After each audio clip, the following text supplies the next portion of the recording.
అందరికీ నమస్కారం. అమ్మతో కన్నయ్య ప్రపంచం ఛానల్‌కి స్వాగతం. ఒక చిన్న పని ఉంటే పూర్తి చేసుకొని ఇంటికైతే వెళ్తున్నాం. టైం వచ్చేసి 2 అయితుంది. నాకు ఆకలవుతుందని ఫుడ్ పార్సెల్ అయితే తీసుకురావడానికైతే వెళ్ళాడు డ్యాడీ. అప్పుడు కన్నయ్య అక్కడ కూర్చున్న ఒక వ్యక్తికి నమస్తే పెట్టి తాత అని అన్నాడనమాట.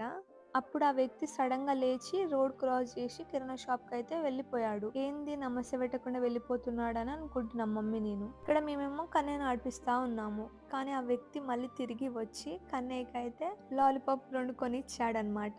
ఆ వ్యక్తి కన్నయ్యకి లాలీపాప్స్ ఇచ్చేటప్పుడు అతని హ్యాండ్ చూశాను. అతను హ్యాండిక్యాప్ అనమాట. సరిగ్గా చేతులు లేవు. నాకు చాలా బాధగా అనిపించింది. ఎందుకంటే కన్నయ్య అప్పుడు నమస్తే పెట్టినప్పుడు అతను తిరిగి నమస్తే పెట్టలేకపోయాడు. కానీ అతనికి తోచినది కన్నయ్యకి కొనిపించి అతని ప్రేమనైతే చూపించాడు. కన్నయ్య నుంచి వచ్చినంత చిన్న పిలుపు అతని మనసుని ఎంతలా కదిలించిందో అనిపించింది. కానీ అది ఒకరికి చిన్న విషయమే అయినా ఇంకొకరికి అది గొప్ప బహుమతి.